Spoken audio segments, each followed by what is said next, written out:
So I met with a new client yesterday, and he came in with existing documents.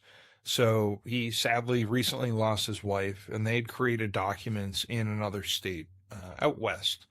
And the documents looked pretty good, actually. So there weren't a lot of changes that we needed to make from a structural perspective. And really, so my job in that case is usually to understand what changes the client might want, and then help them understand what the best way to do that is.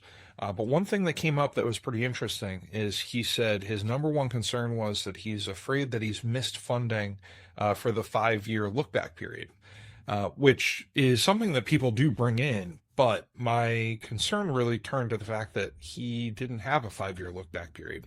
And so, just by way of recap, in Massachusetts, there's a entity called Mass Health, which is the Massachusetts version of Medicaid.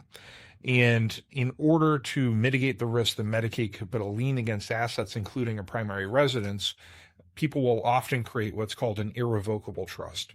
So, an irrevocable trust is a special type of trust that the settler is not the beneficiary. And what this does is, as long as the asset, or the home in most cases, is in this type of trust for at least 5 years, it's no longer countable by Mass Health, and Mass Health can't put a lien against it after the settler passes away. Now, the thing that was concerning in this case is this person did not have an irrevocable trust. He actually had what's called a revocable trust.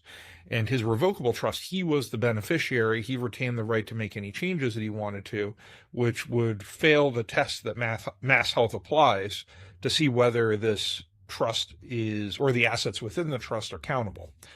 So I unfortunately had to tell him that the 5 year look back period doesn't apply because he doesn't have the right type of trust. And he was upset. And to his credit, he said, "I'm not upset with you. I understand you're just telling me what happened." But he was convinced that his attorneys in the other state had actually set up a trust to protect him from Medicaid liens. And so he was frustrated because he now has to go through another 5 year look back period once we're actually able to create the irrevocable trust for him. And so the reason I want to share this is there's really two lessons to learn. Number one, obviously, picking the right attorney is important.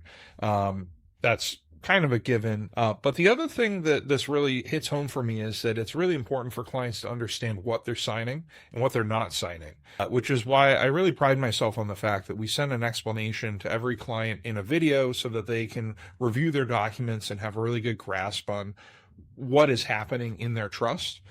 So I just wanted to share this experience. Perhaps it would help somebody say, "Oh, I wonder what type of trust that I have," and whether they actually truly understand the documents that they've created. Like always, if you have any questions or want to go over anything, I'm happy to schedule a time and talk. And until next time, I'll talk to you soon.